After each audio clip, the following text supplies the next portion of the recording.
Handa na ang prangkisa ng Basilan Steel para sa kanilang pagbabalik hardcourt sa Maharlika Pilipinas Basketball League.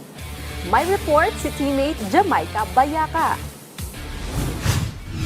Muling binubuo ng B-Steel Sports ang Basilan para sa isang mas matatag na kampanya ngayong taon sa MPBL. Huling naglaro ang Basilan nitong nakaraang season kung saan nagtapos sa ika-4 sa South Division matapos itala ang 29-18 record.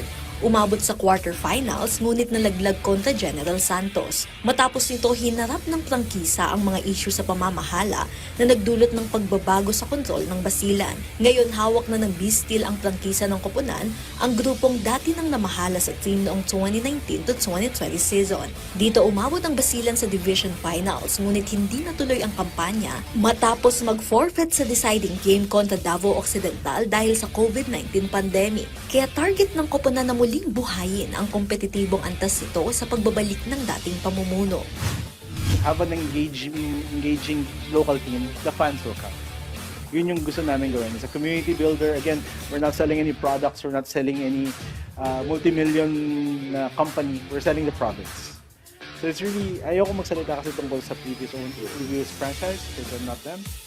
But we are bringing back that familial style namin before, na pagdating sa home game, pagdating sa away game, yung team namin naglalaro at nanalo, nagtuwan-tuwa sila.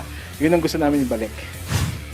Pangungunahan ang Basilan ng veteranong guard at former PBA champion JV Casio habang nasa reserve list ang Olympian na si Yumir Marshall. Kasama din sa lineup sina Gerard Wilson, John Wilson, John Katimbuhan, Ryan Costello, Robin Ronyo, Jason Grimaldo, Bobby Balucanag at Tyron Chan. Happy to be here. Nakausap si Coach Arnold and explained to me everything. Nagkausap kami maraming beses na rin. And what I can bring is for yung leadership experience and anything that I can do to help the team. I'm ready naman to help Coach Arnold, the management process or whatever kung ano man kailangan ng Basilan gusto ko rin ibigay.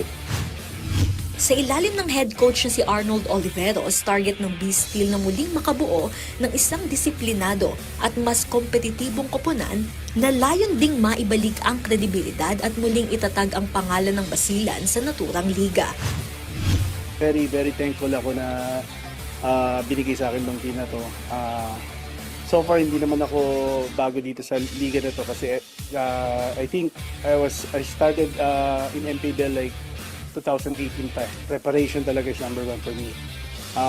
Talagang paghahandaan namin yung itong darating na season na to.